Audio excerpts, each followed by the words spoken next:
Hello dear students, करते हैं question number 6। Question 6 कह रहा है कि आपके पास एक मास है and that mass is exploding into two pieces of unequal mass. तो एक मास था आपके पास, ये स्प्लिट हो गया दो अनइक्वल मासेस में, राइट। सो ये स्प्लिट हो गया दो अनइक्वल मासेस में। रेस्ट पे था इनिशियली, तो इसकी इनिशियल स्पीड 0 है।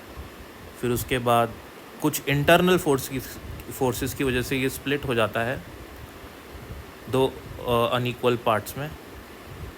तो एक पार्ट ये मान लेता हूँ मैं, एक पार्ट ऐसे मान लेता हूँ, इसको m1 मान लेता हूँ, इसको m2 मान लेता हूँ।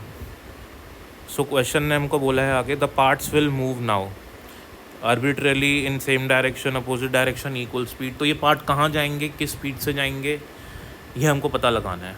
तो देखो, ये जो ब्रेकडाउन हुआ है ये हुआ है इंटरनल फोर्सेस की वजह से। इंटरनल फोर्सेस की वजह से इसका ब्रेकडाउन हुआ है, इसमें कोई एक्सटर्नल फोर्स काम नहीं करता। तो जब भी नेट एक्सटर्नल फोर्स 0 होता है तो आपको पता है कि मोमेंटम कंजर्व होता है, यानी कि इनिशियल मोमेंटम किसके बराबर होगा, फाइनल मोमेंटम के। अब इनिशियल मोमेंटम, अगर मैं सिस्टम का मास कैपिटल M मान लूँ तो इनिशियल मोमेंटम तो 0 है क्योंकि स्पीड भी 0 है। और फाइनल मोमेंटम क्या होगा, m1, इसकी वेलोसिटी v1 मान लेता हूँ, फर्स्ट वाले पार्ट की v1 वेक्टर, और सेकंड वाले की मान लेता हूँ v2 वेक्टर। मुझे नहीं पता v1 और v2 की डायरेक्शन क्या है, तो अगर मैं इसको आगे ऐसे लिखूँ तो मैं इसको ऐसे लिख सकता हूँ m1 v1 वेक्टर, इसको मैं लेफ़्ट साइड में ले लूँगा तो माइनस का साइन आ जाएगा, equals to m2 v2 vector. यानी कि अगर मेरे को v1 वेक्टर की वैल्यू लिखनी है तो v1 वेक्टर क्या होगा, m2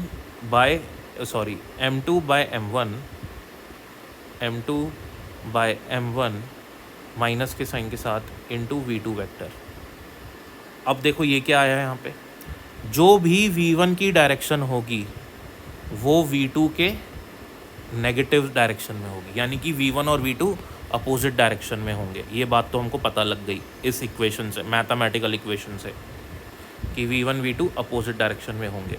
और v1 किसके बराबर है, m2 अपॉन m1 को मल्टीप्लाई करना पड़ेगा v2 से, यानी कि कुछ वैल्यू को मल्टीप्लाई करूँगा v2 से तब मुझे v1 मिलेगा। तो यानी कि v1 बड़ा होगा। अगर m2 बड़ा है, अगर m2 बड़ा मास है तो इसका मतलब क्या होगा, सपोज़ करो m2 बड़ा मास है, तो m2 बड़ा मास है तो m1 छोटा हो गया, तो m2 बाय m1 का रेशियो 1 से ज़्यादा आएगा, 2 3 4 5 कुछ आ सकता है, राइट। तो इसका मतलब v1 की वैल्यू v2 से बड़ी होगी। तो यानी कि दोनों की, अल्टीमेटली कहना चाहूँ तो दोनों की वेलोसिटीज़ इक्वल नहीं होंगी और अपोजिट होंगी, ठीक है ना, क्योंकि नेगेटिव साइन आ रहा है। तो जब एक पार्टिकल ब्रेकडाउन होता है, रेस्ट में था, तो उनका जो पार्टिकल्स की जो वेलोसिटीज़ होंगी वो अपोजिट डायरेक्शन में होंगी, अगर उनके मासेस इक्वल नहीं ब्रेकडाउन हुए हैं तो। और अगर m1 और m2 इक्वल हों, ये भी सपोज m/2 हो जाए और ये भी m/2 हो जाए, तो दोनों इक्वल हो गए, m/2 से m/2 कैंसिल हो जाएगा, राइट। तो दोनों की वेलोसिटीज़ इक्वल और अपोजिट होंगी, अदरवाइज़ नहीं होंगी। Thank you.